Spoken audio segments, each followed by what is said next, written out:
Camera's rolling.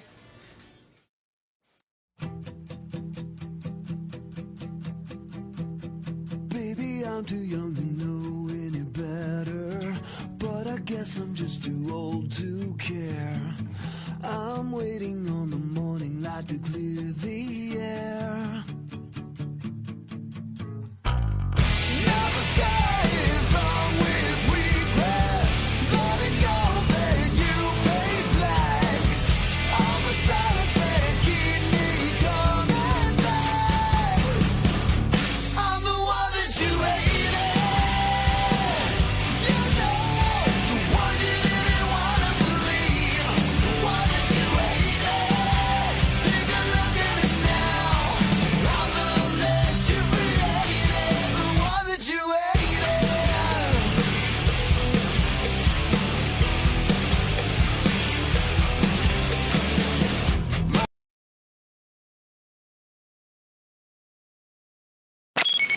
Welcome to Dad Talk Today. The podcast for dads facing some of the toughest moments of their lives. We are here to walk with men through divorce, keep them connected to their kids, help them understand their rights, and work for change in family law courts. Moms, you are always welcome too. We are all about advocating for shared parenting and doing what is best for our kids. Here is your host, Eric Carroll.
We found out about 18 months ago while we were in court that my daughter's mother tried to hire a hitman to kill me not once, but twice. And the first time, the police department ignored that. And it took, it took some time. It took about 3 weeks of, well, what I would say is probably absolute hell. Not staying at our home, making sure that our daughter was getting on the bus, making sure that she was at different houses that people didn't even know about. And on weekends, we would come home and leave. And then we couldn't even tell people what was going on. So we just stop in to, hey, we want to come visit. And those were people that were way out of, I don't know, our normal circle. Yes. Trying to make sure that no one else was in danger, but yet still having to go to work, make sure our daughter was still going to school. And trying to make a normal life, and plus taking care of my mother, who's 80 years old and is in hospice with us. Melanie's pled guilty to solicitation of first-degree intentional homicide a few weeks ago, and we're waiting for the sentencing to come up on April 20th.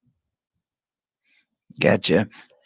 So, guys, I'm going to ask y'all, sorry that the mic was muted. We had a little bit of technical difficulties coming in this. Let us know if you can hear everything okay. I'm actually having to let Derek's microphone come over the cell phone, so that's why it might sound a little distorted, but we're going to try to get this out because this is very serious business right here. You know, you said that she pled guilty for trying to hire a hitman and wanting to kill you. I mean, what do you think is going to happen? I know it's supposed to go to trial next month. Are you confident that justice is going to be served? No. The DA's office up there has already told us that more than likely, with the plea deal, she will sit time served, which is about 18 months, and then she'll be let out. And there's no one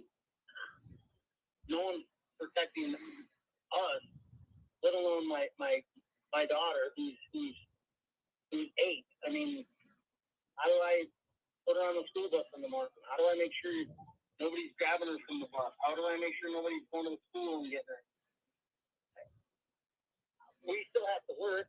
I mean, that's the scary thing. I mean, I know I can defend myself, and I know my wife can defend herself, but I can't expect my little girl to run and hide from her own biological mother. And that's the sad thing. And the DA has told me, well, it's a win. And I've told him it's a win for him because it's political. And I'm pretty sure I did not make friends with him. But at the beginning of all this, he assured me 100% that he would take this to trial. Melanie was actually charged with conspiracy to commit first-degree intentional homicide, which is a significantly larger charge.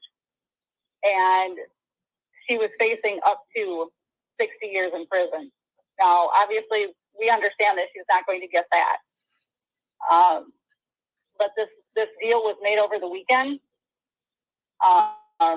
without the DA even understanding that Grace lived with us primarily, went to school in our school district. For the last 5 years. 5 years. 5 years, Grace has lived with us. Primarily for school. We put her in dance, swimming lessons, all kinds of activities just to make sure, because what she's claiming is I have sexually assaulted my daughter. Not once, but twice. I've gone through multiple CPS reports. Yeah, we're here. Okay, I just see my screen going blank. So There's been 2 different county yeah, investigations with 2 separate counties, multiple law enforcement jurisdictions. and even my work has investigated it because of where I work. For the Department of Corrections, they have to look into it too. And then I find out that now they're trying to turn around and say, since I work for the Department of Corrections, that I got special favoritism. And I was just reinvestigated. He requested within the last, I believe, 3 weeks Yeah. to actually have him reinvestigated. Yes, and so Derek, we talked a little bit about this last night. I'm curious. Let's take it back from the very beginning. This is, you know, before she hired the hitman and all of this went down, there was a lot of stuff. There was a lot of allegations that was made against you. I mean, we've heard a lot of stuff like this. The John Mass case coming up. You were close to being another John Mass. Talk us through some of the earlier things that you was going through with Melanie. Well, the beginning, Grace was I was there for the pregnant or the birth. The birth. Thank you. Sorry.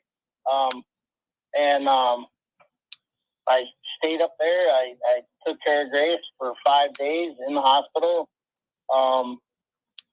We left the hospital. We went to child support. I did the DNA samples, all that stuff. And then took her back to her home. We then When she started she restricting she visits. started restricting any visits from just only I could come see Grace, none of my family. And I was like, well, I'd like to bring her home so my family could meet her. And she's like, no. I'm like, well, can I, bring her down to introduce her to my family? She was like, absolutely not. It took another 6 weeks or so before I could even get into court. Before I even got into court, Ms. Schrader changed Grace's last name again. He agreed to change and add your name to Yeah. it. And then Just never filed the paperwork. So then that changed all the court documents, which took another 2.5, 3 months before I could even get it in front of a judge.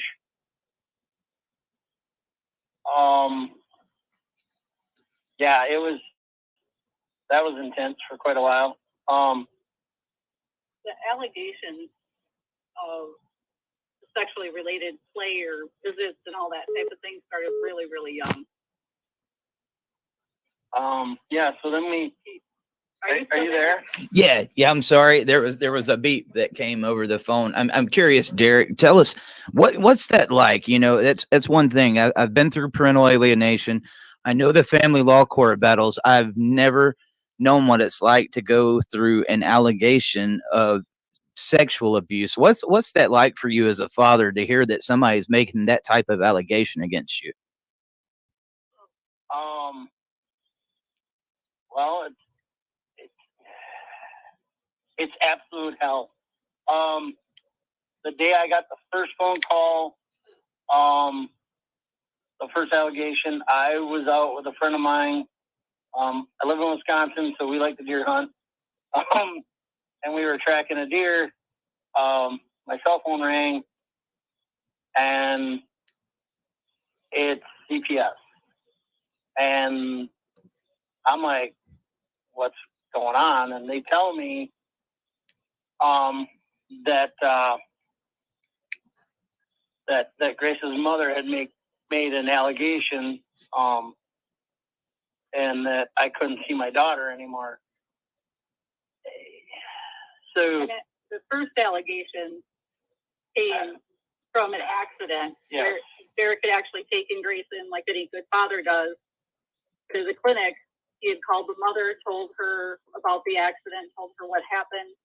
The mother, in the meantime, called the clinic. He didn't show up, but called the clinic. It's in the clinic records and notes what the mother said. And so the mother at that point could have made a choice and a decision to let them know that he's a involved good father. And instead, he padded her statements, claiming that the child, who was just 2.5. Yeah. So I got to leave the clinic with Grace, with instructions of what to do, because she did have an injury to, and I'm not good with this one, but it was her vaginal area. And they suggested that she got to sit in the tub and just keep the area clean. We were doing potty training at the time, so I brought her home. I put her in the kitchen sink, and she got to watch all the cartoons she wanted. I then took her home the next day to her mother. And according to the notes, that's when mom took her for a SANE exam. Yes. Now, my daughter hasn't gone under one SANE exam. She's gone under 2 complete SANE exams. And so there were random claims, lots of claims. Naked Barbie play, making accusations that he was having sex in front of the child. Derek, I've actually had one father on here before. I just want to ask you about this. He was talking about the vaginal area, and I know that's a very uncomfortable issue. I'm a father of 4 daughters, and I'm very, very particular about their privacy, as I think all of us fathers are. This particular father, his daughter was daughters was being taken on a weekly basis to get their hymens checked. What's that like? I mean, this is just abuse all the way around. What's that like as a father to know that someone is checking your daughter's private parts? Well, for the second time, and I respect law enforcement. I work for part of it, but I'm not a big part of it.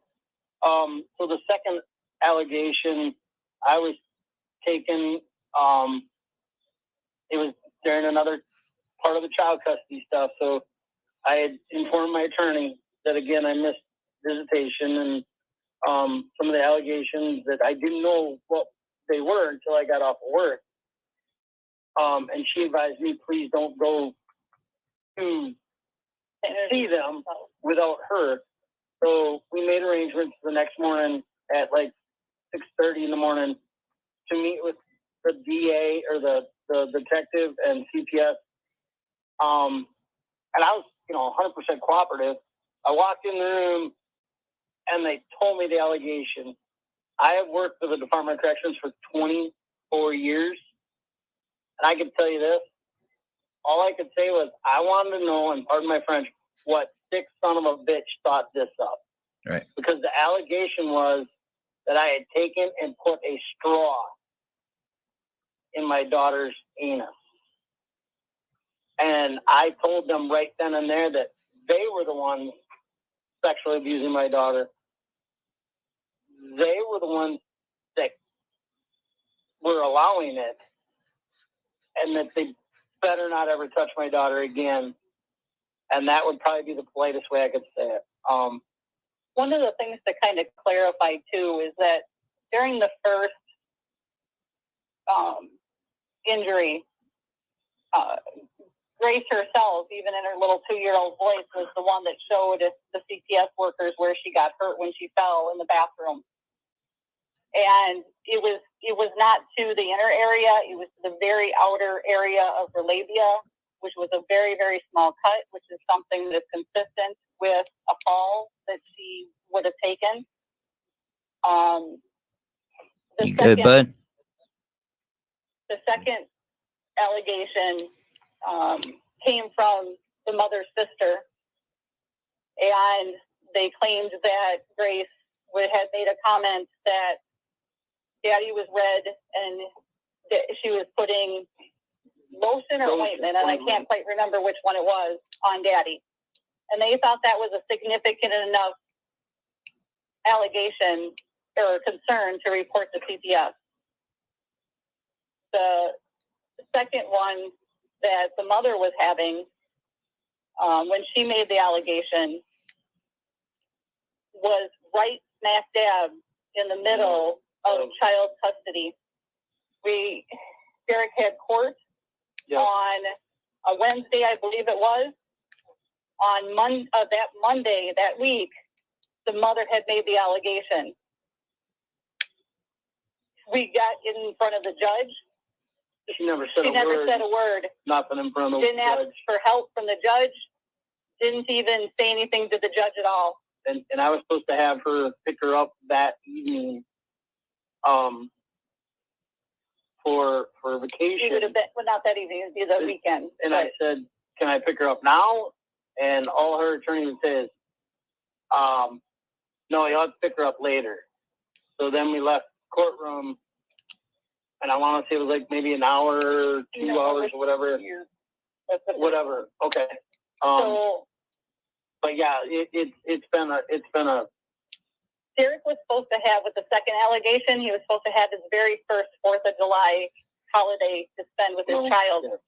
It would have been a 3 or 4 day period of time. Yeah, and she was going to meet extended family at that time, and we had told Melanie the week or two earlier that Grace was going to go to see my extended family and meet my family for the first time. And we gave her the date that we were going to get married. And this is how she retaliated. This is how we feel. We actually had to have the judge order her to make sure Grace was at our wedding. And I was like, I can't believe, we have to have a judge say that your daughter is going to be at your wedding. like, okay, that's kind of far out there. But yeah. Derek, I'm curious. So, with these allegations, and there's more allegations that come, and I'm going to put you guys on the screen. So if you see me off, that means I'm still here. I want people to hear from you when you say this, though. After these allegations, what sort of repercussions did Melanie face for these allegations? None. Absolutely.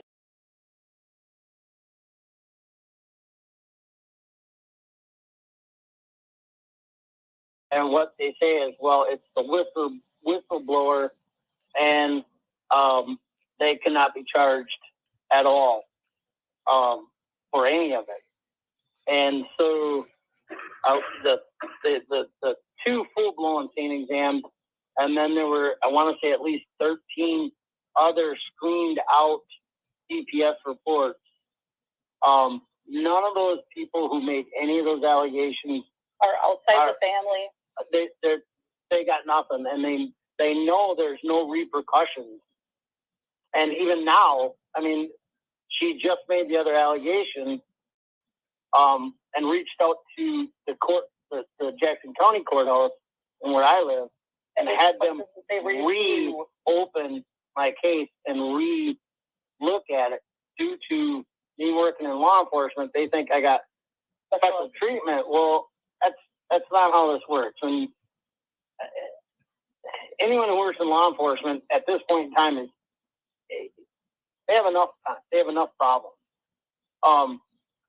But to already be dealing with one thing and trying to take care of our daughter and making sure she's a very good, rounded young lady, which she is, but yet again get blindsided. And so I've asked, is this? And they tell me, no. Anytime one of her family or anyone wants to make a false allegation against me, it will go full blown again anytime they feel the need to do it. I'm curious, what was that like with your friends and family hearing about these allegations? Obviously, they know who you are, but when you got allegations like this that are so severe, everybody kind of looks at you as guilty until proven innocent. What was that like in your case? Amazingly enough, I have a very, very tight group of friends. My coworkers know me. My boss, one of them who's out there, I don't know if he's listening tonight. Yeah, they 100% behind me. Nobody was like, "Oh, you're that guy," or this or that. No, I had 100% backing, and all I could say is I wouldn't be here at all unless it was for my wife.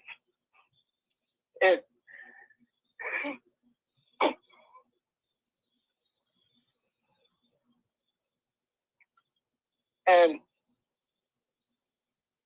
her support has been the greatest ever. Let's talk about your wife for a second, because I tell you what, when us men are facing any type of family law court battles, we're going against false allegations, we're going against parental alienation, even child support issues. I've seen the whole gamut. There's some women that just take off and say, I can't do this anymore. But there's some special women there, and that's why I get a little mad. People think this is all women. By far, no, it's not. I got an amazing wife that helps me doing what I'm doing, and it sounds like you got that as well, and it sounds like she stood by you. What's that meant for you, my man? The whole world. I mean, she's like my rock. I wouldn't, like I said, I wouldn't be here. I wouldn't have custody. I might be dead. I don't know. She's been the greatest thing ever. He'll go on forever. I guess one of the things I want to point out, though, is that I used to work child protection. I was not nice to him when the second allegation came out. I met him I got his phone. I checked every piece of electronic equipment in this house. I had 2 teenage sons that were living here at the time, and there was no way in hell I was going to put up with anything. And I went through everything with a fine-tooth comb. And the mother's own statement is what, during this last investigation, her own statements are what helped prove this case false. She lied about some medical issues, claiming that the child had medical issues due to sexual abuse. There is not one notation in anywhere of the medical records of this child notating anything, not even a test for it. And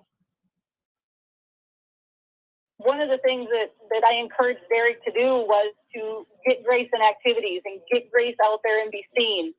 We need to be seen. We don't need to hide about this. And as hard as it was for us to tell our family and friends, that was important for Grace's safety and for ours. When this happens, you can't hide. You have to face it head on. And you have to learn how to talk about it. Yeah.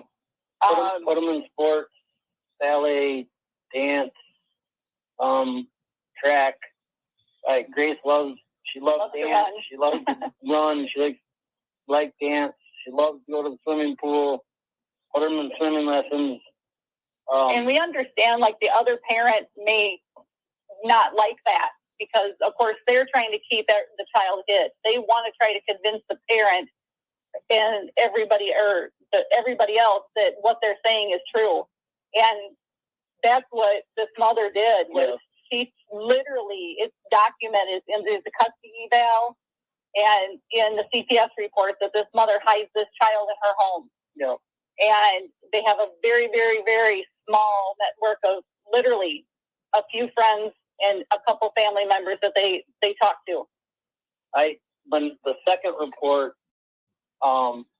the CPS lady came over and I told her, you can come anytime you want. I don't care when you come.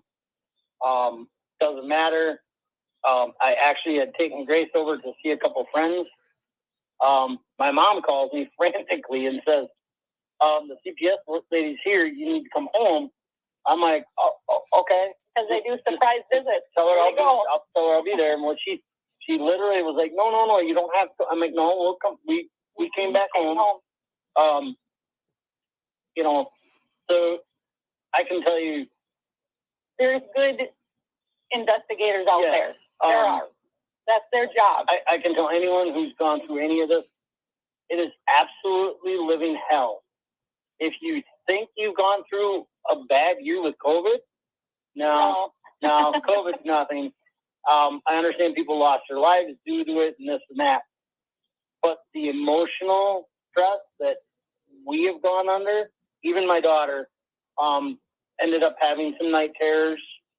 So I'm going to talk about her a little bit. The first allegation her mother made, she never put her in any therapy at all. It was recommended by CPS that she go to therapy. And none. Mom didn't even tell Dad that was a recommendation. I got her into therapy with a very, very good therapist. She's like probably one of the best ones in the area. She got to go to one therapy appointment. And she called and screamed at that therapist and said I didn't have permission. And he called me back and he's like, I'm sorry, I can't see your daughter anymore. I'm like, oh, okay. So then we found another therapist.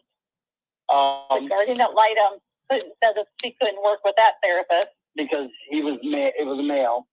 So then we found another therapist that Mom finally agreed to. So Mom picked this therapist. Yep. Which my insurance paid for it. We took her to therapy. Nothing in any of the therapy reports. We have piles of paperwork. The only thing that we can see in the therapy reports now is, and they would say, Grace is here with Dad. Dad and her are playing. They're having a good time. then the next report would be mom brought her, and there was appears uncomfortable, yeah, standoffish, not acting like herself. Right. So we seen that therapist for quite a while until mom quit showing up. She would make appointments and then not show up, and they had a rule that if you missed 2 appointments without calling, you'd get kicked out of therapy. I show up for one of my therapy appointments with Grace, and they're like, "Oh no, you're not allowed here anymore because too many missed appointments." I'm like, "I've never missed one." And then so I actually got a hold of a therapist, pretty much worked with you, begged her. So she let Grace and I come back. Then she ended up leaving there. The school district in which I go to, Grace goes to school in, the godsend. It is an awesome school district. They've been behind us 100%. At first, no, but then they learned some difficult issues, I guess you could say. One of the things we ran into, and I'm sure that a lot of the people listening hear this, is that stereotype that the child should be with the mom automatically. And we're not going to say who, but there was somebody that was extremely important at the school that made some very stereotypical comments, that he was a dad and he kept hearing from the mother, and he could not understand how a mother would feel not being able to see her child. And this is the woman who signed over school custody without court order at all. So the school district, we researched it a lot. They had therapists coming into the school, signed her up, got Grace visiting with the therapist again. They did play therapy, they did role playing, they did all kinds of stuff. One of the things I did all of that, and mom never came to one therapy appointment ever. She made enough of a gripe, but 3 years. In 3 years, never showed up for one therapy appointment. Even when I had summer placement, I would drive up, pick Grace up, and bring her down for therapy, and then we would go have our placement time. Maybe go to the pool, go to the beach, whatever, come home, play with her dog, anything like that.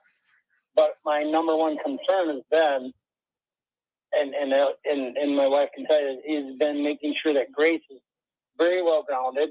I can actually tell you she's not home tonight because we're having this conversation. We didn't want to, and I don't need her to relive this time and time again. So I have her at a very close friend. And they're watching her, and they know what's going on. But we don't just let Grace go to any certain places. You mentioned, Derek, about, COVID is nothing. And they talk about how big of a pandemic that coronavirus is. What's been going on inside of family law courts and what's going on with false allegations. That's the real pandemic here. We've been going through a bad one, and it's been going on for decades, and it's getting worse and worse. And it seems like the mainstream media and other people don't want to give it no attention. We're gonna make sure they give it attention. But I'm just curious, with what you've been through, hearing the story of John Mast, what he went through. He was murdered when he went to pick him up, knowing that your ex wanted that to be your fate. What was that like, hearing the news of John Mast? I didn't. We went through that situation when we were forced basically to take Grace back for a visit with her mother. Yeah, the first time we found out that she was trying to hire someone to kill us, and I know they say hire someone to kill me, but my wife and I don't go to any places without each other. Definitely don't go to pick up Grace without somebody with me. And it's 99% of the time was my wife, if not maybe my elderly mother riding with.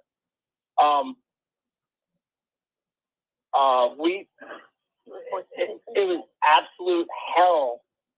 So knowing that she's gonna either run with Grace or kill me or have me killed or whatever, I had to drive her back to her mother's house and drop her off and act like nothing happened. Not knowing if I was ever going to see her again. I mean, I know the other night when you and I talked, I broke down a lot. I'm trying not to do that tonight. You're okay, man. It's a good place. If you need to, it's perfectly fine. But I think people need to realize, I mean,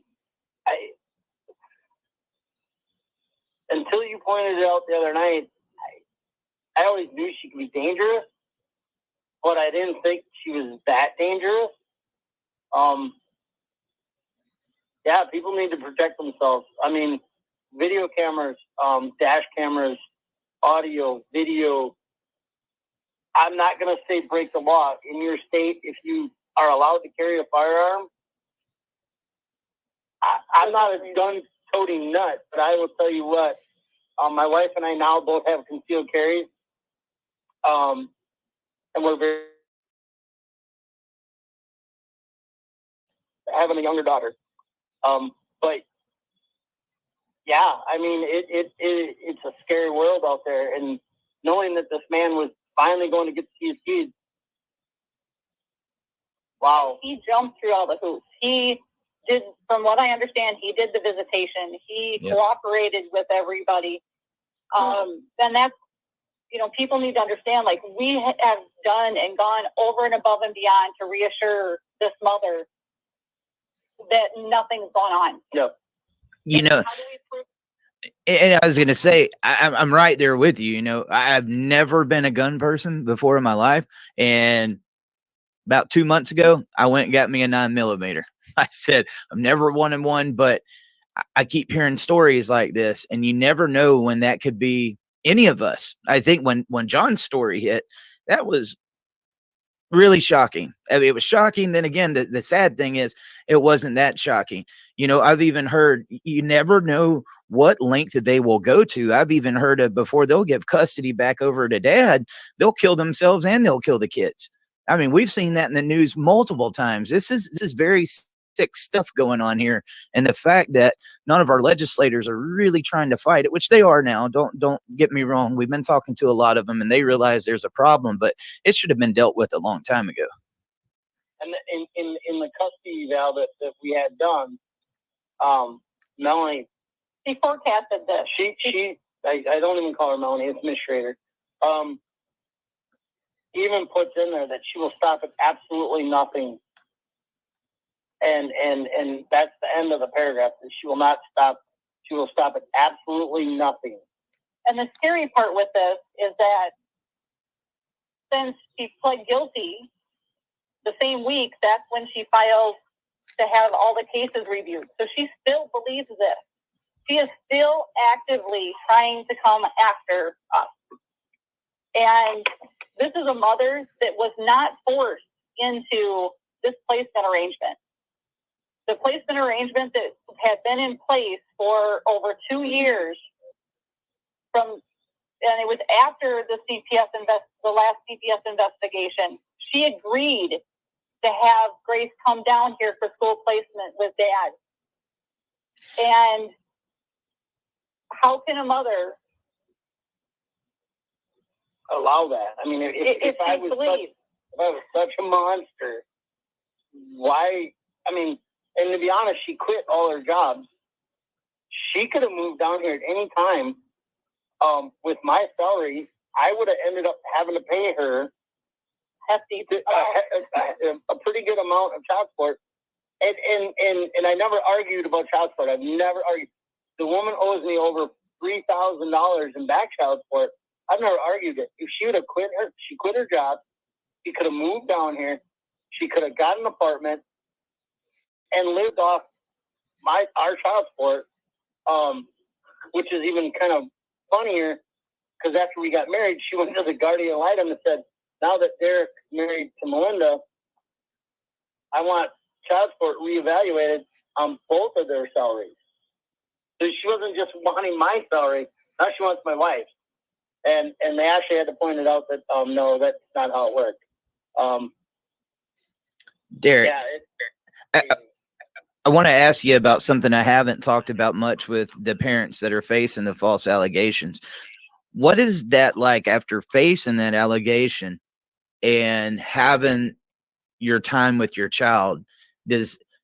Or is it business as usual? Is it, can you be a father like you was before? Or how does that make you feel knowing that you've been claimed to do this and now I want to spend time, I want to love my child, but I know any little thing I do is going to be completely twisted around on me?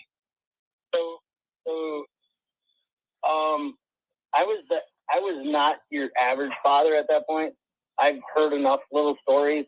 So even when Grace was little, even when there was bathing her, and I would always wear a pair of boxer shorts.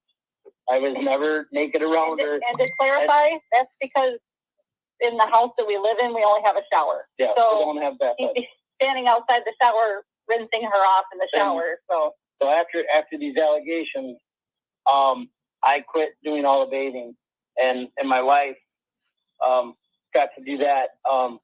We don't buy sunscreen unless it's the spray-on kind. There's no daddy put lotion on me for sunscreen. No, I spray her down. We don't have straws in our house. No, there's absolutely. I will not allow a straw in the house. Can't even have a drinking straw. No. We both tuck her in at night and put her to bed. Yep. She has her penguin. If she has a nightmare like she had 3 weeks ago, which she gets snuggled, but she has to go back to her room and sleep in her own bed. Yep. Saturday mornings, if she wants to bop in and watch some cartoons, she snuggles between mom and I. We watch a little bit of cartoons, but then we're up and going. We don't. I don't.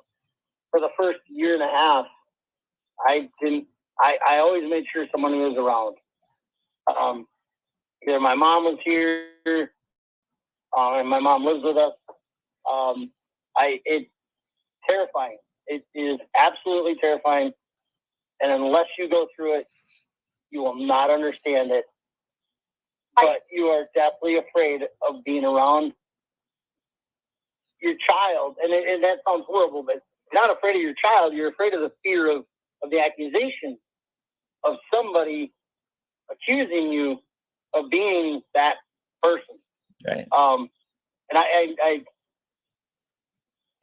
all I can say was absolute hell. It's nobody should ever have to go through that. I can only imagine, brother. I mean, it's got to be hard, and it's got to be, I can sit here and hear you talk about it, but none of us would know what that's like unless we've, walked a mile in your shoes. So I'm sorry that you've had to go through that. All right. So let me ask you though, when you found out, and walk me through this step by step so our listeners know this. When you found out that she had planned to hire a hitman to kill you, I know Melanie or Melinda, you was telling me about this. Tell everybody how that all went down. My wife was the first contact, so I'll let her tell you what happened, and then I got in the middle. Well, Derek had a court hearing that had come up where I believe it was 17 counts of contempt that he filed against the mother. This was the first time that he stood up and actually filed something in court against her. And they weren't for little things. They were for big things.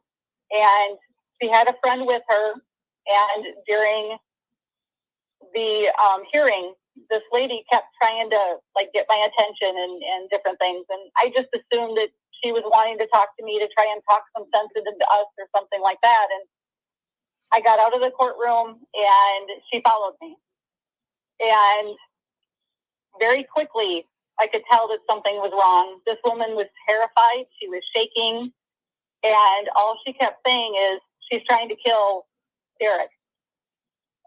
She's trying to get a hold of a biker game to kill Derek, and she's going to take Grace and take her out of the country. And I knew nobody would believe me, being that I'm the wife. And I stuck her in an attorney room, and luckily Derek and his attorney happened to be coming down the hallway, and we stuck the attorney in the room with her, and she saved our lives. She did. She stood up and advocated for Grace's safety because she was that scared that Mom wasn't just going to hurt us or Derek, that Mom was going to hurt Grace. Now, was that a friend of Mom? Was that a friend of Mom? Yeah. Okay. Yeah. Yep. Yep. So luckily my attorney's brother knows some people, and so people started listening then. Yeah. And she reached out to him and said, you know, can't what you go can into do, too much of that. but yeah. So they made a joint effort. They actually started listening, and after that, it was weird because our phones quit ringing. We had voicemails from law enforcement, so we'd call them back, and then nobody would talk to us. And I was like, well, this is weird. So like I said, 3 weeks. Not sleeping, sleeping in shifts, getting woke up with nightmares. Yeah, both of us. I would sleep sometimes. My wife would sleep sometimes. A lot of sleepless nights. You were in fear for your life. Yeah, it's kind of scary, but I felt safer in prison where we work than at my own home. Let me ask a question. Even though you know she's in jail, she's pled guilty to it. Do you feel safe now? No, because we don't know who. You know, her attorney is like, oh, it was an undercover Department of Justice. Who else did she tell? Who else did she beg? Who else did she, all it takes is one person to believe her lies sincerely, just like the mask case, where it appears that the grandfather believed this, didn't get the other side of the story, didn't get the other information that he needed, and our lives would be put at risk again. We work for the Department of Corrections. We know that there are hits. Derek and I both have dealt with individuals that have done hits from inside. And yeah, the one nice thing about the Department of Corrections is they do a lot of screening. You just don't mail a letter out; it's checked.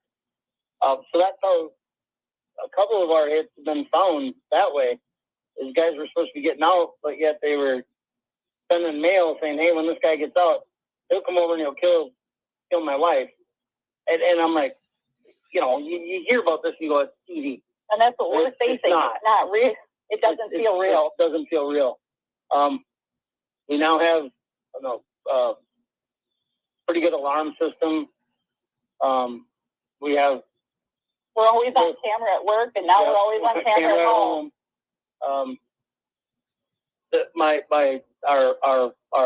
Our son, who's 21, who's got a really good career, working in construction, knows he just can't come home at 10 o'clock at night without calling mom and dad. He just knows better. Kind of spooked us now.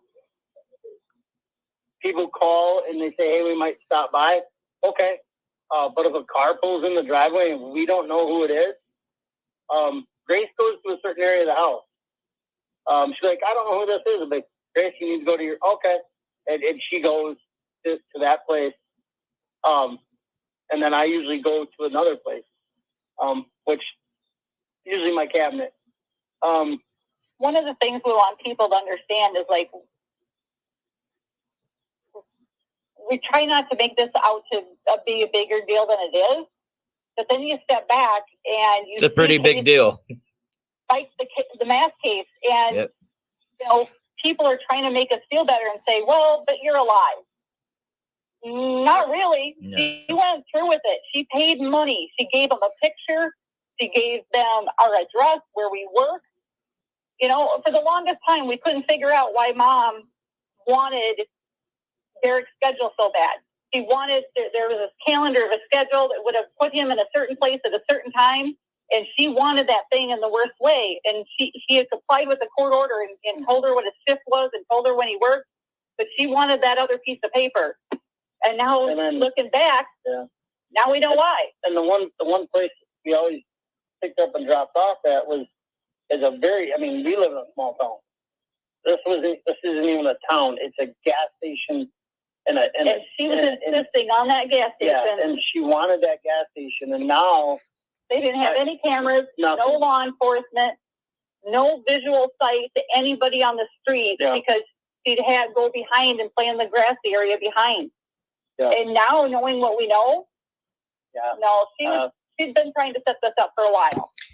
And knowing that, have you heard? Is she still having communication with the outside? What's that looking like? Or talk a little bit about that, because that's scary. If you know somebody's already tried to hire a hitman, why in the world would you let them have contact with the outside world? Is beyond me. The local law enforcement where she's being held is known to be very nice and generous and let her see family members or whatever. I mean, right there, there's no metal detectors in this courthouse at all. None. We've never, not once, been. I have been within a foot and a half of Miss Schrader. Just 2 weeks ago, they paraded her right by me. No hands on her.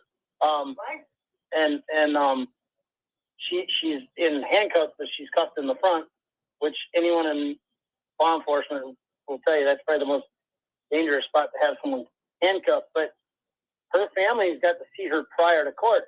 There's nothing that they couldn't hand her a weapon, a knife, a gun, whatever. I've watched them hand her a Kleenex. Yes. And so us working in where we work, we understand that if I take people to court, there's no contact with anyone besides her attorney, and we actually check their attorney stuff. So why is this county allowing? They're not taking it. They're not taking it seriously. I mean, they try to act like they are, but then after court, they'll have she's getting an hour and a half during COVID to visit with her family. Now her family could have COVID. That could take that into that whole jail, and then everyone's getting it. Or they could give her a weapon. When she was first incarcerated, she tried to kill herself. She was not housed at the county jail for over 30 days. We don't know where she was housed. We just know she was off-site. The wounds or whatever must have been significant. And now she's on court-ordered medication every day. She has to take medication. And we're going to just let her out with a hand slap. And the DA saying, well, she's probably going to get, probation, but it's a win. And well, good luck. Well, what's to say she's not going to do it again? Or hire someone else? Or go to the local bar and get somebody on a bar stool. Yeah, someone to do this. And we don't know. Yeah, see, people get mad when I do this, but I just got to be honest with you. That's why I say there is a bias in family court. Now, how do you think this would have went if it had been the other way around? Where would you be right now, Derek? So, ironically enough, my wife and I looked up a case in Wisconsin. The gentleman got charged. He got charged with conspiracy to commit murder, conspiracy to commit solicitation. He got charged with both. And he got 40-some years in prison. 40-some years. We laid it out side by side. There's no prior charges on either person. There's no recklessness. There's none of this. There's none of that. It comes down to the very bottom, male, female.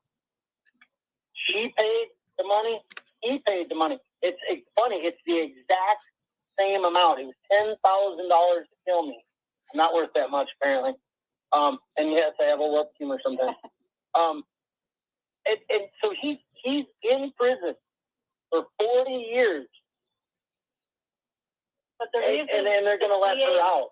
And the DA's saying their whole reason it's not the same case is because of the false allegations of sexual assault. So we don't get represented the same way as that ex-wife did in that case, because Melanie's making the false allegations, and they don't trust the community members to do a trial and follow the law.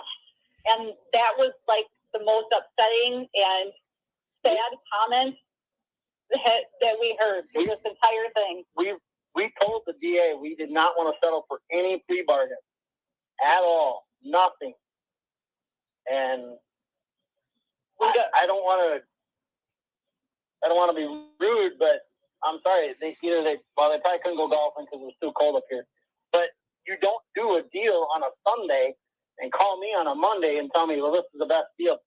After you tell me we have audio, we have video, we have money, and I don't know if a lot of people know this, but when she was arrested in the park, when they went to arrest her, she was doing her new job as a professional babysitter.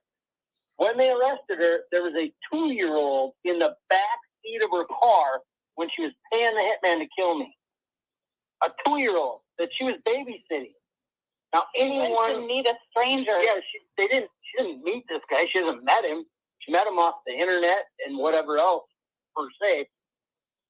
And they didn't even charge her with child endangerment because it was an undercover cop. I get that, but she still brought an infant. Any parent, if their heart doesn't sink to be that other parent, to get a phone call from whoever, either a Chippewa Falls Police Department or CPS or whoever, said, we need you to come down here and get your 2-year-old because your babysitter is now in jail for trying to kill someone. I was dumbfounded. I couldn't believe it. I was at work when I got told most of this stuff by 2 very professional people. And I didn't know if I should stay at work or leave. And the Department of Justice lady looked at my boss and said, he needs to leave. He needs to go home now. He was in shock. I had no idea what transpired, whatever. The best birthday present I got was on my birthday, September 19th, which was 10 days later. I went in front of a judge down here in Jackson County, and I got a 10-year restraining order for myself, a 10-year restraining order for my mother, and a 5-year restraining order in the state of Wisconsin, which is unheard of, for my daughter. But they will not give my wife a restraining order because it's a different circumstance. I don't know. We're working on that legality. But that judge literally held up a piece of paper and said, Mr. Gert, you know what this is? And I said, no, what is it? She said, this is your restraining order. She goes, this is just a piece of paper. And then she did this, which I can't do it right now. But she poked her finger right through it and said, I hope you understand this is just a piece of paper. So that judge is telling me that law enforcement can't protect us with a piece of paper, and I understand that. But people need to realize this is a judge. I mean, she knows it. She knows that people break restraining orders. Their hands are tied. And that's sad. And we're being told to move. Yeah. And we can't. We're far enough in our careers. We're not close enough to retirement. If you saw where we live, you'd understand. It's beautiful. The house is handicapped accessible for my mother-in-law. If we go someplace else, we won't have services. We won't have the in-home care that she already knows and that she's used to. Yeah, we built this house. My father, my brother-in-law, myself, we stacked every log, put every window in, we put the floors in. I mean, this is a family home. I mean, like, why do we have to move? Because criminal court needs to hold her accountable. The most that she can get right now is 12 years, and it's 7 in and 5 out. And we're hoping for the max. We're praying for the max. All right. So when is that court date going down? April 20th at 8:30 at Chippewa Falls Courthouse. So I did a few announcements on my personal profile earlier today, and I'm trying to raise the funds. But guys, what I want you to do, you can help out. All we need is plane tickets and hotels. I want Dad Talk today to be outside that courthouse when that goes down. And I'm going to tell you, 7 years don't sound like enough to me. That is just outright ridiculous. This is someone that conspired to take your life. They need to stop playing games, and we need to make sure to put a spotlight on this. And that's. I'm planning on being up there with you in Wisconsin, and I want to take you to the Capitol, and I want to take you to your legislators, and I want them to hear this bullcrap. And I want to say, what is going on here? Okay.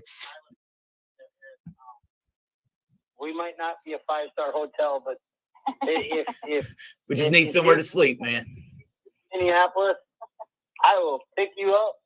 I'll bring you to the house, and my wife is a really good cook, and I can prove it. I got a belly for it.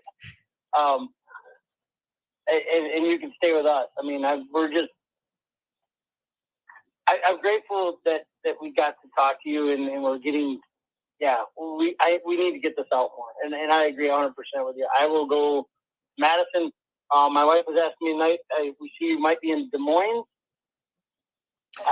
Coming up. So we're going to be in Des Moines next Wednesday, and then next Tuesday we'll be in Lincoln, Nebraska. We've got a few dates coming up. We're going to be in Idaho next month we're going the 8th. I'm taking the Mass family. We're going to the Capitol, and I'm doing the same thing. I'm going to put them in front of the legislators and say, tell them about John. We do not want this going on anymore. The next night we're going down to Lewiston, Idaho, and that morning we're going to hold a rally in front of the sheriff's department. It's not just a tagline saying we stand with John. We're going to go and we're going to stand with John and say what's going on. And that's the only way we're going to be able to get attention of these people. I'm tired of asking. It's time to show up and say, what are you doing? And we'd be more than willing to come up there and do it with you guys. And I think everybody, I would ask, if you want to, show up outside the courtroom. Come stand with Dad Talk and let's fight for Derek, because you could have been John Mast. If we don't get something done here, there's going to be more of these stories that are just going to keep coming out. And I'm tired of hearing it. I don't want to lose any more of my brothers or my sisters out there. This is a battle that we've got to end. Enough is enough. And we're planning on being there for you, buddy. Well, if you need something, you let me know. We'll pick you up at the airport. It won't be a stretch limo. It won't be a Subaru. Yeah, I ain't ever been in a stretch limo in my life, man. I got the Dodge Durango with the 3rd row seat. I'm riding Dad style. There you go. I know that one of the things that Derek and I talked about, that if anybody's got questions, or, just ask. We're an open book. Yep. Anyone asks me, you know what, I got nothing to hide. The DA's office, they've crawled up me and outside otherwise. I don't care. They want to come investigate me. I got nothing to hide. I go to work. I've been doing this for 24 years.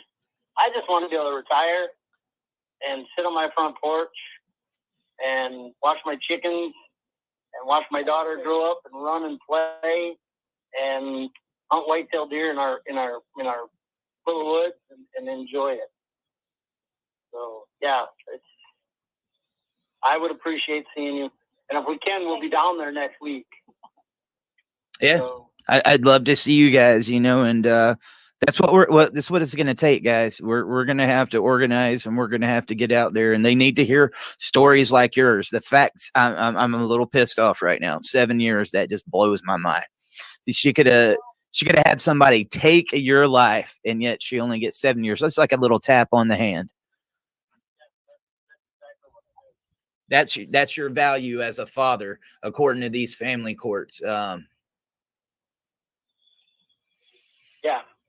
that's pretty sad. And what it does too is it puts us back in a position where we actually have to go and fight through this in family court. Yeah, that's what we were told was, well, you'll be able to deal with this in civil court, which puts him right back smack dab in conflict with her. And it's a criminal matter. It's to be dealt in a criminal court. No, not civil.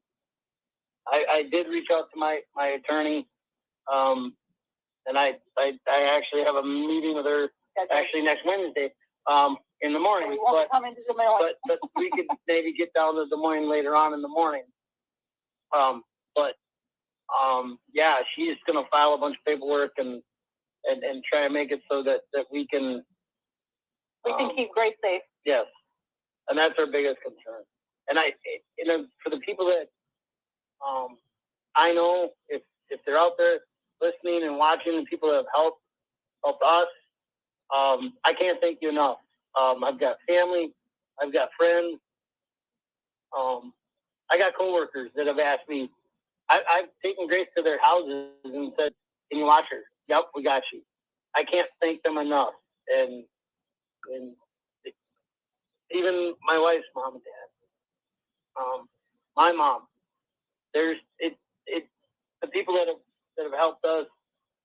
I'm glad I've had the support network that I've had and still have, because if I didn't, shows like yours, I would have lost my mind by now. Yeah, shows like yours and the YouTube parent alienation videos and all of that stuff, we cannot tell you how important of a role all of that played. And we thank everybody who's come before us, because, and like you're right, we need to stand up and we need to be heard really loud and clear. Well, that's what this was about. I know what it's like with parental alienation. I haven't faced the false allegations on the domestic violence or the sexual allegation stage, but I mean, parental alienation, you face false allegations.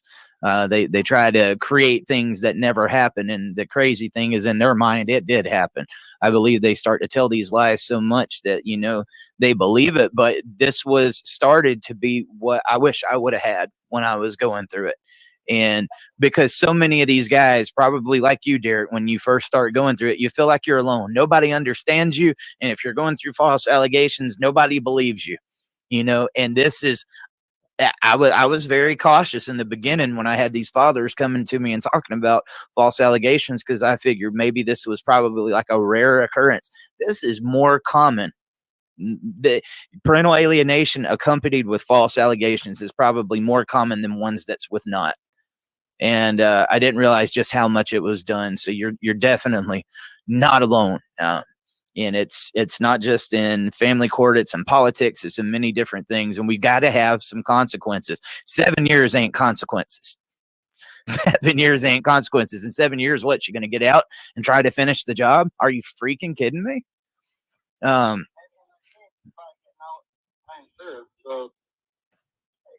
yeah, at that point, I just, the DA's like, it's a win. Well, it's a win for him. Apparently he's a good politician. And I shouldn't be that rude, but that's actually sugarcoating it, because I was a lot worse than that. And we understand, like, that's his job. He works for the state. His job is to find her guilty of a charge that fits something that she did. And that's what he did. The system, though, is broke overall. It's just not all on his shoulders. It's because family court didn't listen. It's the guardian ad litem not showing up and putting their foot down. And that's something we're not going to talk about too much. Yeah, we've got some pending things that are going to probably come out on the legal act of that. But yeah, that was craziness there. What they called what this mother was doing, they called it crazy making. And it's a little bit more than just crazy making. Yeah. I got you. Derek, real quick, I got two things left for you before we get out of here. If there's any of the lawmakers that are watching this right now, with what's going on with false allegations, with what you've been through, what's something you'd like to say to them?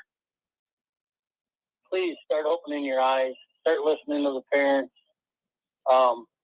Make laws that make it so that, if you make a false, it's shared parenting, but if you make a false allegation and it's proven to be false, then that person should be held accountable. Not, we can't do that because we don't want to offend someone. No, they need to be held accountable. If you make a false statement to the police, you get in trouble. Well, you make a false allegation to CPS, and they do nothing. And that's ridiculous. If you've been proven to be not guilty, then the person who made that allegation should have to stand tall in front of the man and and be held accountable. And jail time, whatever. That's, I mean, when these people make false allegations, what they're really doing is they're taking away from the serious cases. They're spending time and resources and money and investigations away from people that where of abuse that is happening. Yeah. And that way, I mean, the system gets so diluted by all these false allegations and by these ridiculous, frivolous, things thrown in court that the real cases get drowned out. And if you look up CPS reports for the false ones, most of them come around holidays. Holidays, court hearings, like us, birthdays. when we told her we were getting married. So, I mean, the detective had called me the second time when I told him, well, yeah, I got an attorney because I'm going through a child custody battle. I quote, "Oh, shit," came right out of his mouth. I'm like, what do you mean? He's like, I had no idea. I'm like, what do you mean you had no idea? He's like, I still have to talk to you, but I now think I see the bigger picture. And I'm like, what's the bigger picture? I'm like, but you're not going to explain to me, but still. And after we met with him for maybe an hour, it was an hour each. So I met with him for an hour. They met with Derek for an hour. And it was, you get to go get her now. It was, and it was an intense interview though. Yeah, it was, they did their job. And they did a good job. So. All right. I'm going to give you the other side of that question. If there's any fathers or mothers out there, but if there's any fathers or mothers out there that are going through false allegations, they're going through this parental alienation, they're afraid for their life, they're in a situation similar to you, what's something you could leave them with? Document. Emails. Do not do text. Take someone with you. Videotape. Even when the guardian ad litem says not to. Our guardian ad litem said no videotaping. You don't have to videotape with a big camera over your shoulder. No. Use your cell phone. Put in your pocket. Whatever. We don't want the kid to realize it. Meet in public. Very public places. And I'm not advocating for anyone. Walmart has a surveillance system outside their parking lot that is awesome. Stand up for McDonald's. Yourself. If the other parent is saying, no, I want this, and it's not safe, and you're not comfortable, advocate for yourself. Yeah. If you live in a small enough town, let local law enforcement know that, hey, I'm picking up my kid at 5 o'clock at the Walmart parking lot. Possibly could, somebody be driving around in there. Don't know. If they can, they can. They can't. I get that. They might have other things going on. But if you can meet at a fire station or anywhere, there are actually there's organizations that can help too in some of the bigger areas. Yes. Get a parent coordinator involved. We tried. He wouldn't even entertain the idea, but I know sometimes you can get a guardian ad litem or a judge to order it. Therapy. Therapy. Get your kids if you can, and yourself. I'm gonna say it. Yep, I've been talking to someone. It's helped a lot. It's probably helped my marriage out more. Because I was just a wreck. Nightmares and this and this and this. I'm almost 50 years old. Didn't know I could have nightmares at 50. You can, trust me. But don't ask for help. Ask people. Get your kids out in public so that they're seen. Yep. Teach them the right terminology for their body. That way and that's what helped in our situation too, because we walked into these investigations and we used vagina. And they're like, well, what do you call it? Grace knew the terminology. That's what we teach her. We teach her good touch, bad touch. We use the words that are supposed to be used. And what was being reported was not what Grace would say. Yeah. And, it was just one more thing that showed, wait a minute, there's just one more little chip in that allegation that's not quite right. You know? It's scary though, guys, because I mean, what you said was great advice, but just a couple of weeks ago, not too long after the John Mass murder, I found out about the father in Pennsylvania that got shot and his girlfriend got shot, both of them killed in a Walmart parking lot, and they was at a custody exchange. It's getting to the point. If the police don't do something, the lawmakers don't do something soon, we're going to have to start doing custody exchanges at the police department. Actually, we asked for that, and we were denied that. Yeah. And you said it best. I know you said you weren't a gun owner, but I think that's why she chose to go hire somebody. Yeah. Because she knew that we were protecting ourselves. She knew that we were videotaping. She knew we informed her of it. And she knows our lifestyle, and we both hunt, we both fish. I think she suspected that we wouldn't just take this lion down. All right. I tell you, thank you for coming on here and telling a little bit about your story. We've definitely got it out there. I know that was one thing you wanted to make sure that you could get this out there. Now people know about it.